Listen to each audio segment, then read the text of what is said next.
Começa agora mais um Chá das Quatro e hoje nós vamos falar sobre como se manter firme mesmo quando passamos por momentos difíceis. Então não saia daí, porque já estamos no ar.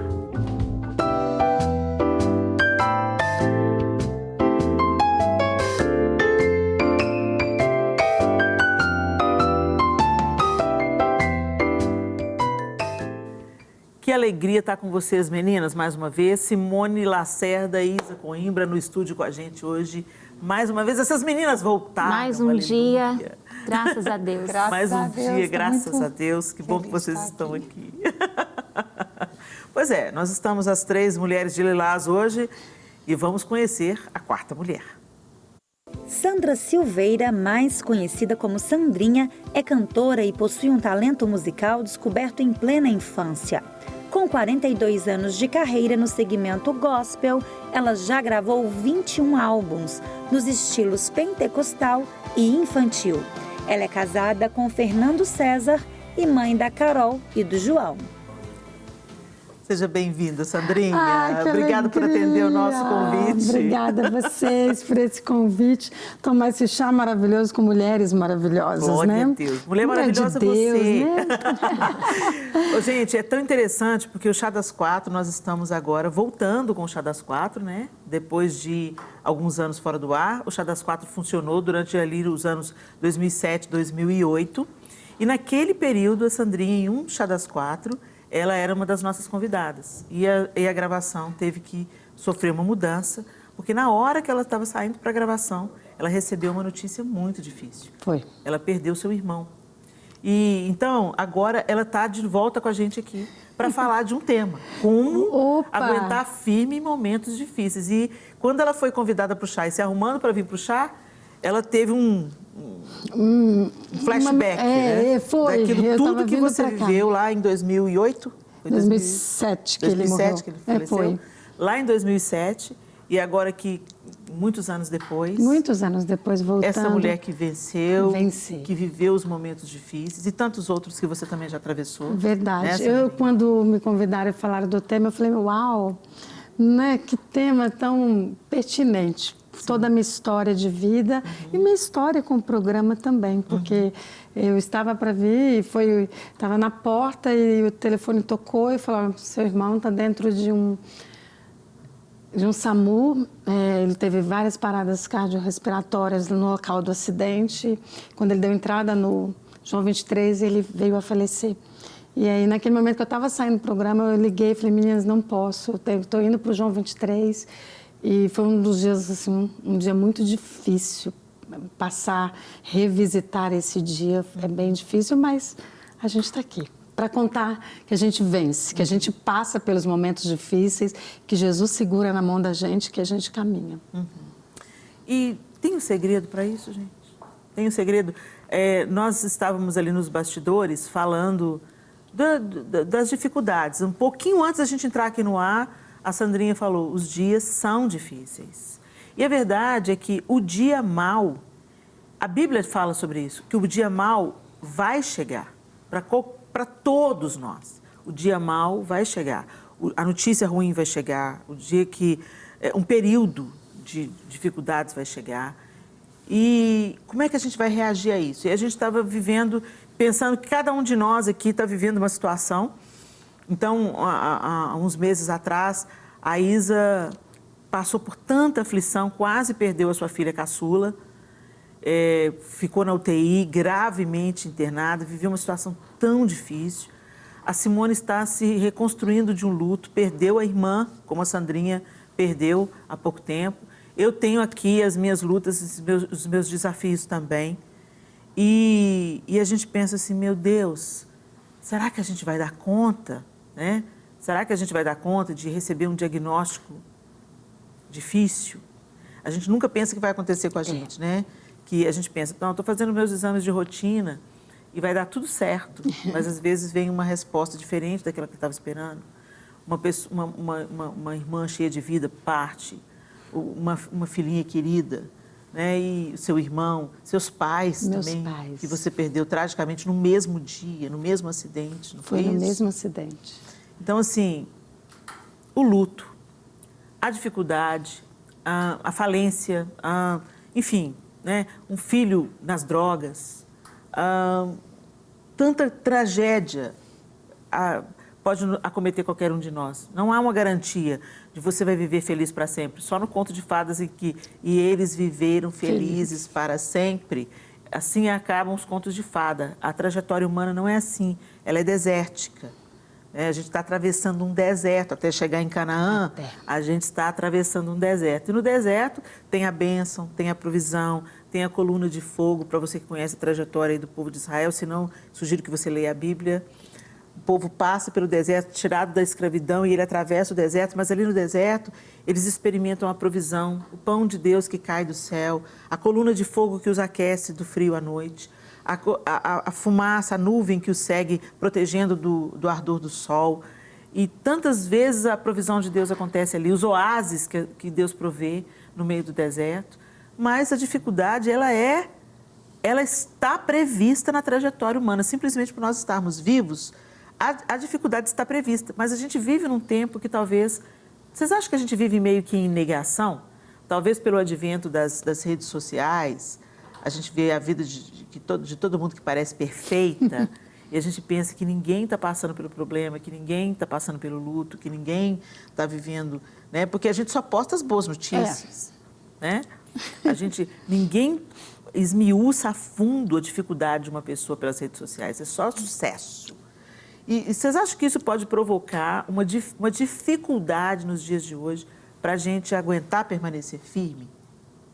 Eu acredito que sim, porque se prega, até o próprio evangelho, quando você vai para a igreja, sempre se prega um evangelho de bênçãos, pouco se fala da renúncia, do que é você, da entrega, da parte que é viver o evangelho de fato, né? Que é uma renúncia, é uma entrega, é você abrir mão de tudo que você gosta e quer para fazer a vontade de Deus. E fazer a vontade do Senhor não é sempre fácil.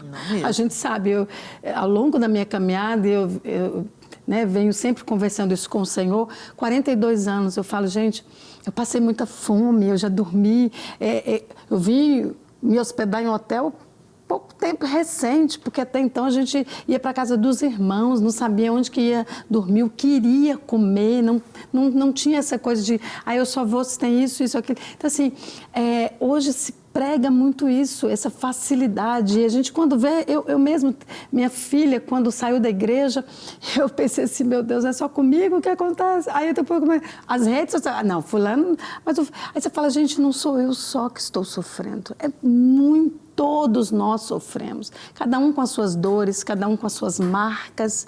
E aquilo, a gente brinca, quer ver a gente feia, vai lá na nossa casa, porque nas redes sociais a gente está bonita, né? E a gente tem muita dificuldade de se despir e falar das nossas mazelas, das nossas dores, das nossas dificuldades. As pessoas nos vêm ministrando, eu acho que tudo é muito fácil, e não é. O que pode parecer um remédio, pode ser, na verdade, um grande veneno. Porque se a gente pensar na essência do Evangelho, ele é um Evangelho de cruz. Quando a gente vê os discípulos de Jesus, todos eles foram brutalmente assassinados. Exceto João, que também sofreu um outro tipo de sofrimento, o exílio, né? Exilado numa ilha, longe de tudo que ele amava, de tudo que ele acreditava, isolado, né? A gente vê os outros discípulos, todos eles sendo brutalmente mortos por pregarem a verdade, por anunciarem o Evangelho. Então, o Evangelho, na sua essência, Jesus está pregando, olha, vocês terão aflições. A gente olha para Jesus dizendo, no mundo tereis aflições, mas tende bom ânimo, eu venci o mundo. Então, o fim da história já está escrito. Mas vocês vão passar por turbulências, vocês vão passar por tempestades. O barco vai balançar, a água vai entrar no barco, né? Então, eu quero assegurar a vocês, vão cumprir a missão. Eis que estou com vocês todos os dias até a consumação. A garantia é que nós vamos ter problemas, a garantia também é que nós não receberemos nada além das nossas forças. Ele nos garantiu isso. Vocês não vão ser tentados além da força de vocês. E ele garantiu, eu vou estar com vocês todos os dias até a consumação dos séculos. Essa é a nossa garantia. Ele não falou, vocês vão ser felizes. Eu acho que hoje a gente vive uma geração e essa negação de que a trajetória humana, ela pode, de repente, virar uma tempestade horrorosa. A negação disso, eu acho que ela prolonga o sofrimento. Ao invés de ser um alívio, ela é uma negação de um sofrimento iminente. Não estou dizendo que a gente deve andar por aí, ó vida, ó céus, ó azar. Não. A Bíblia fala que a alegria do Senhor é a nossa força. Agora, a alegria do Senhor é uma coisa diferente do que o mundo chama de felicidade.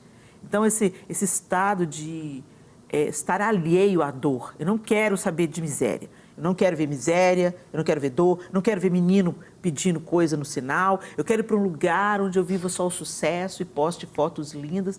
Isso é uma negação que vai acabar te aleijando para o dia que a dor chegar. Vocês não acham isso?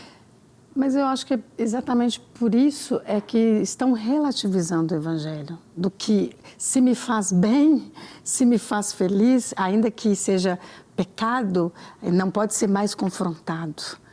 Porque essa busca, né, dessa felicidade que eu não preciso sofrer, eu não tenho que renunciar a nada, é isso que hoje o Evangelho virou. Essa coisa de que, se está bem para mim, Deus vai aceitar e está tudo bem. Eu vou viver da forma que me causar um certo conforto, né, uma certa felicidade. Mas essa é a negação do Evangelho verdadeiro. E eu acho que existem algumas batalhas que não são para a gente entrar, e a gente entra. Quando o Paulo fala, combati o bom combate, completei a carreira e guardei a fé, se ele falou bom combate, ele entrou no combate certo, ele combateu o bom combate. Então, existem combates que não são bons.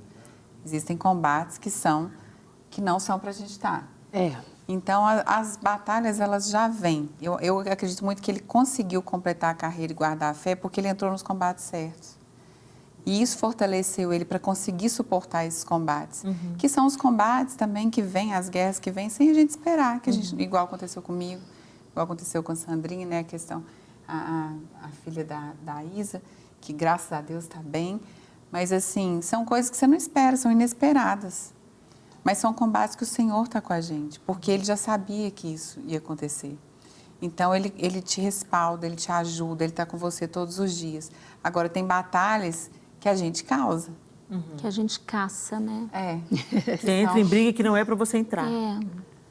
Agora, voltando aqui para a questão da adversidade, a gente vai conversar sobre isso ouvindo um pouco a líder de adoração, a Ana Roque, que vai entrar com a gente pelo Zoom para conversar com a gente. Ana? Ei, Ana.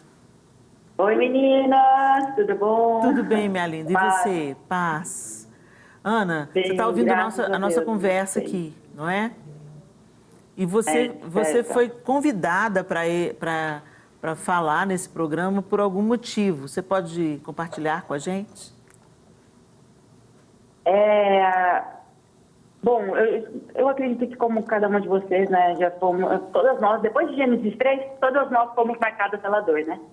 Depois da queda do homem, não teve uma pessoa que não foi marcada por esse espinho na carne que todo mundo tem, né? A última foi, eu tenho 2 bebês, é o Benjamin de 1 ano e 9 e a Chloe de 6 meses. E antes do Benjamin eu perdi 2 gestações porque eu não sabia que eu tinha trobofilia. Então, a minha gestação é uma gestação mais delicada, é uma gestação que eu precisava tomar injeção todos os dias, mas eu só descobri depois de perder 2 gestações.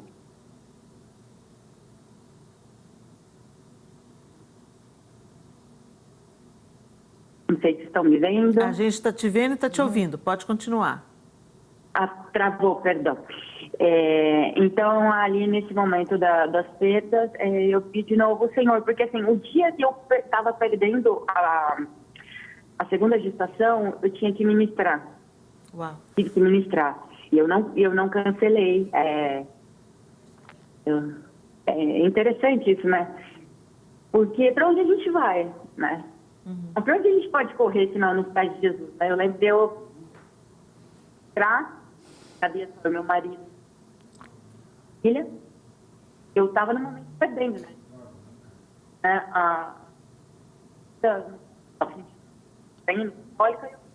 Eu lembro que eu cantei como Ana? É tudo ou nada, sabe? E eu escolhi tudo. Escolhi entregar tudo. Ana, vamos tentar continuar falando. Está picando um pouco a sua ligação. Está picando um pouco a sua ligação. Você está me ouvindo bem, Ana? Agora eu tô. Tá. Então vamos tentar novamente. No dia que você estava perdendo a sua segunda gestação, você não cancelou, você tinha uma ministração, e você não cancelou e foi para a ministração, foi isso? Exatamente. E no meu coração eu só queria estar nos pés de Jesus. Era tudo ou nada. O meu coração era Senhor, nada. Eu escolhi te dar tudo. Tudo. E a adoração, muitas vezes, a gente acha que é dar o melhor, né? Mas também é, muitas vezes, entregar a nossa maior dor, a nossa maior frustração. Então, né? Isso é muito profundo. Ana, eu vou ter que me despedir de você previamente, antes do que eu gostaria, porque nós estamos com um problema na transmissão. Mas nós vamos conversar sobre esse tópico que você deixou aqui pra gente, sobre adorar a Deus no meio da adversidade. Adorar a Deus, entregar para Ele não apenas o que nós temos de melhor, mas também entregar para Ele as nossas dificuldades, o nosso coração quebrado, que isso também é uma maneira de adoração. Tá bom, minha linda? Obrigada pela sua participação, Ana. Que Deus continue te fortalecendo. Um beijo para você. Amém. Amém. Tchau, tchau. Tchau, tchau. Que pena. Infelizmente, a gente estava com problemas de transmissão, mas acho que ficou claro para a gente algo, né? Ela é uma adoradora, descobriu um problema de saúde, uma dificuldade, e o que levou a perder a segunda gestação. E no dia que se perde um bebê, misericórdia, né? Meu Deus. Muito difícil. E aí ela vai para o seu compromisso de adoração. E tem uma música que a Ana Nóbrega gravou, que ela é uma música assim, muito forte na minha vida. Assim, né? Ela chama Toma o Teu Lugar. E ela fala, venho hoje derramar meu sorriso, meu pesar. Eis a minha entrega. Aos teus pés abandonar o meu crer, meu duvidar. Eis a minha entrega. Toma o teu lugar e reina sobre a minha vida. Então, eu acho que às vezes a gente pensa que a adoração é o momento que a gente exalta o Senhor, tributa a Ele honra, glória e louvor pela sua majestade, pela sua grandeza, pelo seu poder, por aquilo que Ele é. Mas eu acho que uma adoração genuína, um perfume agradável, é aquele que sobe a Deus fruto de uma vida esmagada, né? A azeitona, quando você espreme a azeitona, é dessa prensa da azeitona que vem o azeite, né? A resposta para tantas coisas, o azeite usado para alimentação, o azeite usado para ungir reis, o azeite usado para acender a luz, né? Ele vem de uma fruta sendo esmagada. A pérola, né, é forjada no interior da ostra, de uma irritação, de uma dor da ostra, nascem as pérolas. E a natureza, ela fala daquilo que Deus cria, né, daquilo que Deus criou. E talvez a gente tenha uma consciência de que a dor é uma realidade para todos, que o dia da adversidade chegará para todos, talvez seja um facilitador ao invés da alienação. A alienação que o nosso tempo propõe, né? Como permanecer firme, é o tema desse programa, como permanecer firme. Eu acho que é combater, uma das maneiras de permanecer firme é ter o Senhor no foco da nossa atenção principal, crendo que Ele é soberano sobre todas as coisas na nossa vida. E segundo, combater a alienação que o século nos propõe. Porque esse tempo está propondo a gente um escapismo. Não, vai viver a sua vida e vai ignorando a dor do outro, né? Ignora que o outro está sofrendo. Não, se afaste de alguém que está sofrendo, porque isso vai trazer peso para a sua vida. Descarte alguém que está sofrendo. O relacionamento está difícil, descarta, sabe? Você merece ser feliz. Gente, isso é uma proposta mentirosa. Ela é um band-aid para resolver um câncer, né? Ela vai solucionar por um tempo, Mas no dia da adversidade, você escapar das situações difíceis, isso não vai te forjar para nada. Ela vai resolver talvez aquela situação, aquele relacionamento. Mas e os outros que você vai levar para frente, né? Exatamente. É interessante a gente até fazer uma separação dessa alienação da negação, que também é inerente à dor, ao luto. Dentro do processo de dor, a gente tem uma negação inicial e que tá tudo bem essa aí, né, que faz parte do processo, até você entender a aceitação também do que você está vivendo. O que a gente não pode ficar é nessa alienação, que é essa negação perpétua, constante, contínua, né? Contínua. E quando você fala desse coração, que é um coração assim, inteiro, é exatamente isso. Vai vir, que é a perfeita música da Nóbrega, vai vir a negação, vai vir a dor, vai vir as emoções, vai vir tudo isso. E Deus nos criou com tudo isso também. Então, Ele não quer que a gente mostre só aquele lado assim, eu vou dar conta. Não, porque a gente vence as dificuldades exatamente dizendo para Ele, eu não dou conta. A gente não vence as dificuldades falando, eu vou dar conta de tudo, porque a gente não dá. Então, é mesmo aquele lugar de se prostrar e chorar e dizer para Deus, eu não dou conta. Deus, eu não sei como lidar com essa situação. Deus, está doendo, né? Deus, eu não estou acreditando que o Senhor fez isso. Deus, eu estou duvidando. Tudo isso faz parte e é bom nesse momento da dor, porque é nessa vulnerabilidade que Deus vem e cura, né? E você, Simone? Você, no seu processo pessoal, que é tão recente, está tão vivo, tudo que você e sua família estão vivendo, né?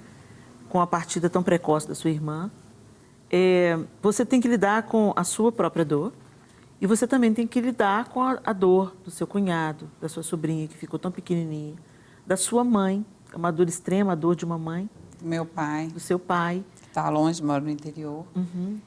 Então, eu falo que a gente se consola, né? O Senhor, Ele nos consola e nós nos consolamos como família, porque a gente está sentindo a mesma coisa. E eu acho interessante como ela falou ali dela ministrar, eu tinha um compromisso também, você já ouviu falar no estoicismo?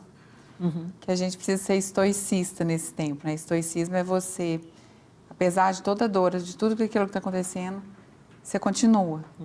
Então, eu tinha uma palestra, eu lembro que 5 dias depois da morte da minha irmã, só que aquelas mulheres, elas precisavam ouvir, né? E eu fui, eu estava assim, quebrada.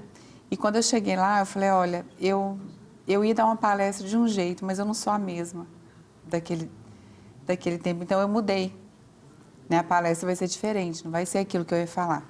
Porque não tem como parece que você nunca mais é a mesma pessoa. Nunca mais.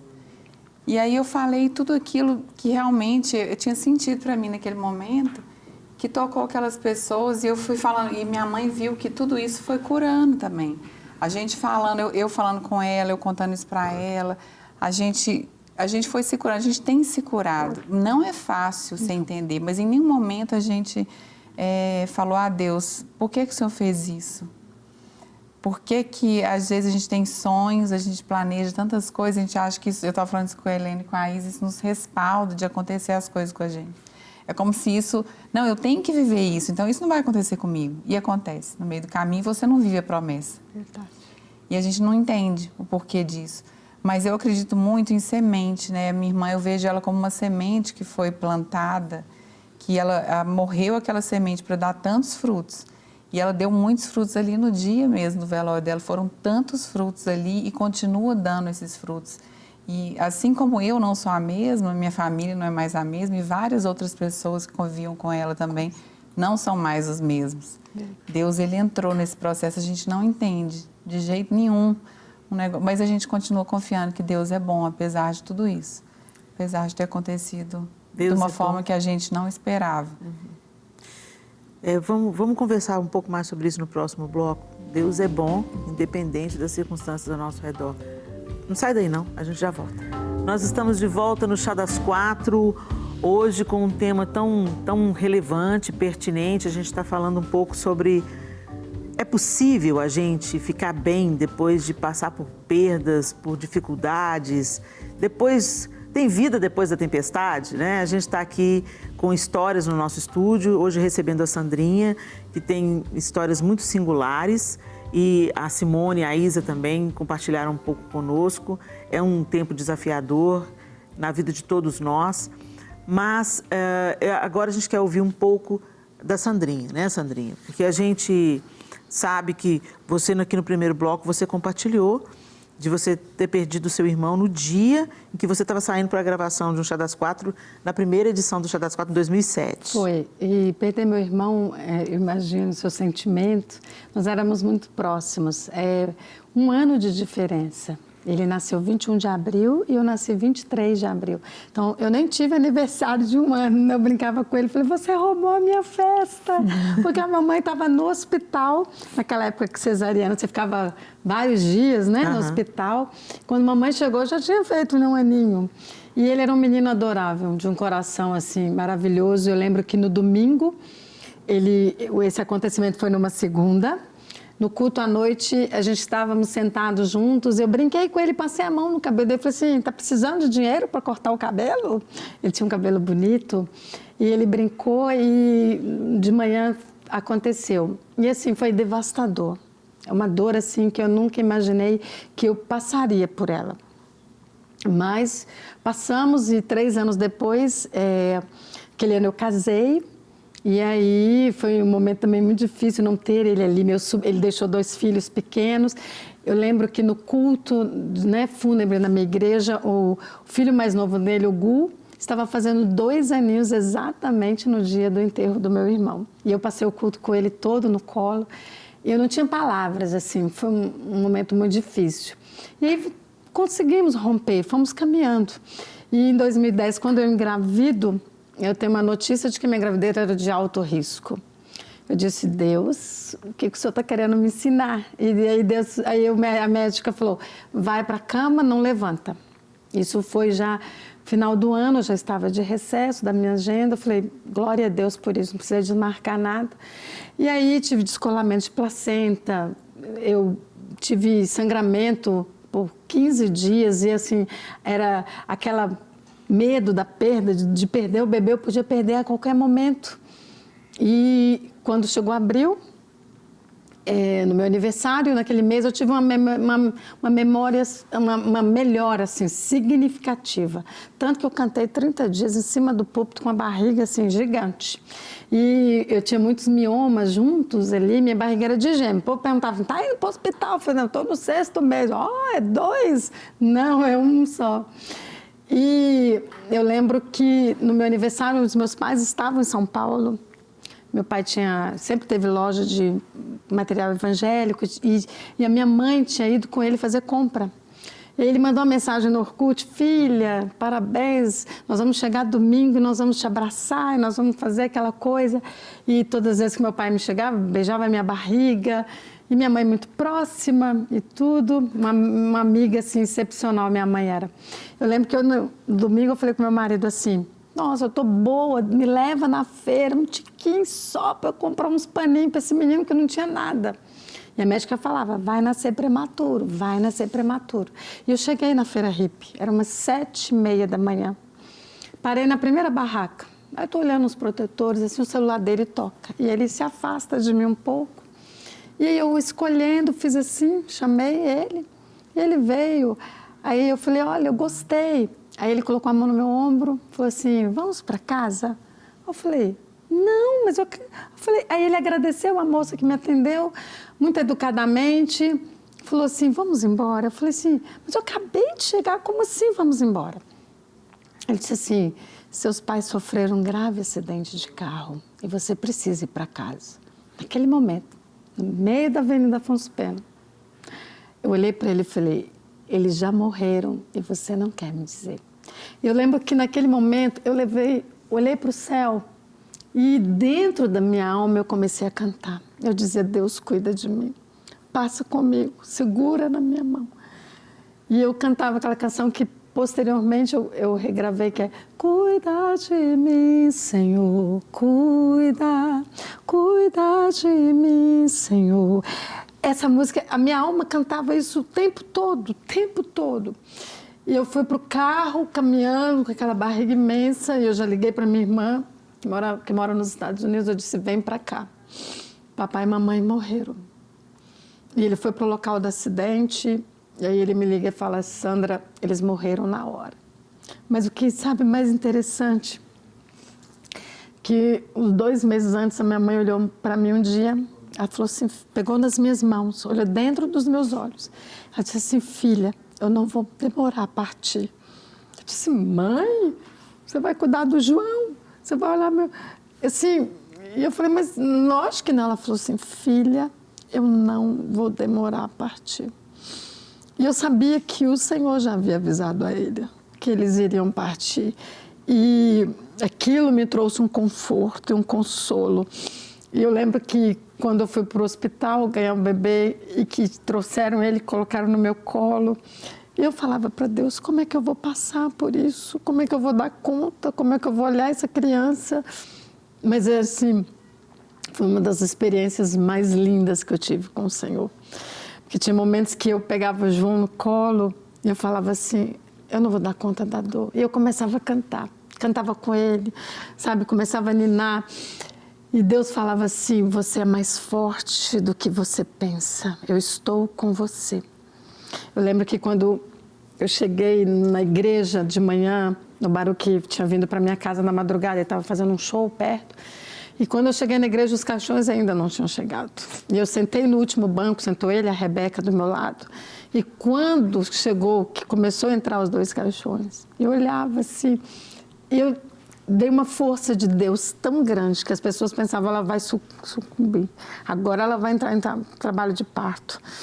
E eu vi Deus me fortalecendo e me forjando naquele momento para esses tempos difíceis que continuam chegando. Porque a gente pensa assim, passei tudo. Não, a gente não passou tudo. Sempre vai vir um tempo, vem a bonança, vem uma nova tempestade e Deus vai nos tornando mais fortes e nos ensinando. O que eu posso dizer para você é que a dor, ela não vem para nos matar, ela vem para nos ensinar. Deus, hoje eu sou uma mãe, uma mulher, uma filha de Deus. Como eu nunca imaginei que me tornaria, não é que eu tenha nada de especial, mas a dor de tudo que eu vivi, todas as perdas me tornaram quem eu sou hoje, com todas as marcas que eu carrego. E de fato eu posso entender, que às vezes a gente fala assim, eu fui curada. E às vezes a gente tenta só tapear, né? Fala, não é que... E eu passei por esse tempo de negação também, tô bem, tô ótima. E Deus falava só, não tá não. E aí eu corria para os pés do Senhor e eu falava, Deus me cura. Quando eu achava que eu não dava conta, eu entrava, às vezes o João, um bebezinho, engatinhando assim. Eu lembro tanto disso, que eu ia para o meu quarto orar e ele chegava perto de mim, quando começava já a andar, levantava, olhava para mim, às vezes eu chorando, e aí, quando ele começou, falava assim, pegava, mamãe está chorando, eu falava assim, mas é de coisa boa, filho. E interessante que esses momentos, esses particulares que eu tinha com Deus, nesse tempo de dor, né, de tempestade que eu passei, o João hoje, ele tem uma coisa com a oração tão linda, sabe? Eu falo, Deus, olha o que a dor na minha vida produziu na vida do meu filho. Uma vida de oração, de saber que o Senhor ouve a nossa oração. A saudade fica, mas a gente fica mais forte.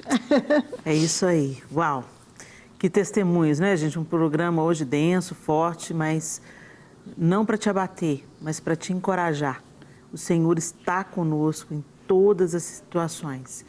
E, às vezes, a força que a gente não entende, a paz que a gente não conhece, a gente vai experimentar realmente em momentos difíceis. Então, não viva alienado daquilo que Deus pode fazer na vida da gente, mesmo em tempos difíceis. Vamos ouvir a opinião masculina no dia de hoje?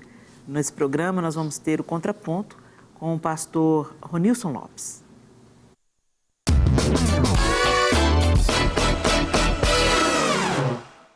Olá, eu sou Ronilson Lopes, pastor e psicólogo. E eu quero deixar para você aqui 2 palavrinhas para quando você estiver passando por momentos difíceis na sua vida. Como permanecer em momentos difíceis? Primeiro, você precisa fazer amigos.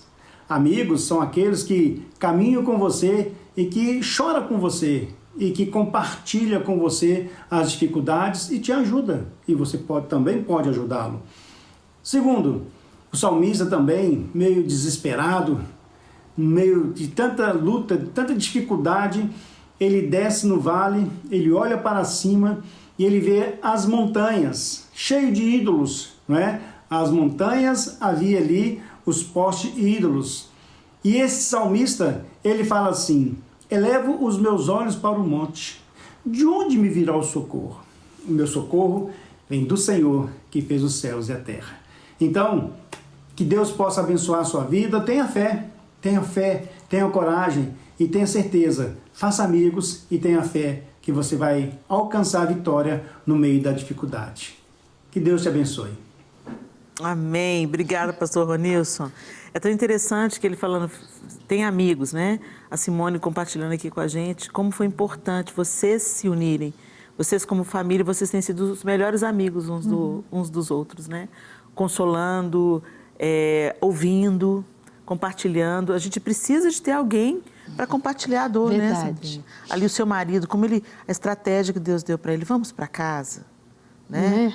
E, então, assim, estando ali junto com você, como são importantes as pessoas. A gente não se isolar na nossa dor, pensando, só eu estou vivendo isso, só eu estou sofrendo, né? E a palavra de Deus diz que na angústia se faz o irmão. Quer dizer, na alegria nasce o amigo, mas na angústia, no dia da prova, no dia terrível, o amigo se torna um irmão, quer dizer, ele vai unir-se ainda mais. E como são importantes esses amigos, Helena? Porque, assim, ali, a gente lembra, eu lembro de cada pessoa que esteve ali, sabe? A gente não esquece. E eu também, eu entendi o que eu tenho que fazer também com as pessoas que passam por um luto, porque eu não sabia. Eu, às vezes, agia de uma forma que eu considerava uma forma correta. E hoje eu vejo que é diferente, que é importante você estar junto, você ir no velório, é importante você abraçar a pessoa, é importante você estar naquele momento. A gente lembra das pessoas que ligaram para a gente, das pessoas que estiveram com a gente, que mandaram mensagem, não é? Um abraço. O que a Simone falou é tão interessante que eu tive uma experiência, eu tenho uma amiga da igreja, como o acidente dos meus pais foram no domingo de manhã, no domingo à noite, ela estava arrumando para ir para a igreja. Ela falou assim, gente, mas eu vou para a igreja. A minha amiga perdeu os pais. Ela foi lá para minha casa e falou assim, eu estou aqui só para trocar a água que fica do lado da sua cama. Ela não falou nada. Mas ela chegava e falava, sua água esquentou. Vou lá trazer uma água fresquinha para você. Helena, como isso me marcou. Ela não falou nada, ela só falou assim, só estou aqui para te servir. E às vezes o que a gente precisa é estar do lado da pessoa, assim, eu vou te dar, só vou cuidar de trocar a sua água. Você não quer ouvir nada, às vezes a pessoa não tem muito para falar, mas a presença ali, o carinho, sabe? Isso me marcou profundamente. E isso eu procuro fazer com as pessoas também. Eu sempre falo para as irmãs na minha igreja que eu sou líder, eu falo assim, às vezes você não precisa falar muita coisa, faz um bolinho, leva lá na porta da pessoa e fala, toma aqui, lembrei de você. Sabe, é essa amizade, é isso, sabe, que as pessoas perderam ao longo da vida, da correria, do acolhimento. Isso é igreja, sabe, isso é amor. A sensibilidade, né, com o outro. Né, o pastor Flavinho mesmo, a Isa estiver lá no hospital e o Flavinho, eu vi, ele ficou lá muito tempo do lado do meu cunhado e aí ele não falava nada. Muitas vezes ele não falava nada, ele estava ali, perto. Porque às vezes a gente não sabe o que falar não mesmo. Sabe. Você não tem o que dizer para a pessoa naquele momento, mas você estando ali já faz tanta diferença, né? Verdade. E o servir é muito poderoso. Qualquer coisa que você possa fazer para ajudar uma pessoa nesse momento ajuda tanto. Sejam as coisas burocráticas que você tem que resolver no momento da dor, que é tão difícil. É muito difícil. Como é difícil você ter que resolver coisas burocráticas naquele momento, que é exatamente no momento que você acabou de passar pela situação. Você não pode esperar. E isso é uma questão muito fria para você resolver num momento desse. E ter pessoas que te ajudam, que fazem isso para você, que, né, meu marido, Graças a Deus por ele fez isso, ele esteve com a gente, né, assim, nesse tempo, ele resolveu essas questões que não tinha, e ele é muito próximo da minha irmã também, porque eu acho que a dor, ela depende muito da forma como você é com as pessoas. A gente também, nós sempre fomos muito unidas. Então, para nós, como irmãs, como família, não foi uma perda que não fez sentido. Realmente é uma perda, é como se fossem 4 pilares e um tivesse sido tirado. Então, é muito difícil, né? Pois é, gente. Na densidade desse programa, nós estamos encerrando. E eu agradeço a Deus por Ele ter sustentado vocês, por Ele ter cuidado de nós. Ele está cuidando de nós, cada um de nós. Que vocês sigam sendo sustentadas de uma maneira sobrenatural, experimentando a paz que excede todo o entendimento humano. E que o Senhor nos fortaleça, cada um de nós, no dia da adversidade, no dia da dor. Que seus olhos estejam totalmente no Senhor, que você seja abençoada. E a gente espera ter cooperado com você de alguma forma. Não negue, não se aliene. E se tem alguém sofrendo perto de você, se faça presente. Às vezes não precisa de falar nada. Às vezes um abraço ajuda muito. Deus abençoe vocês. Até o próximo chá, se Deus quiser.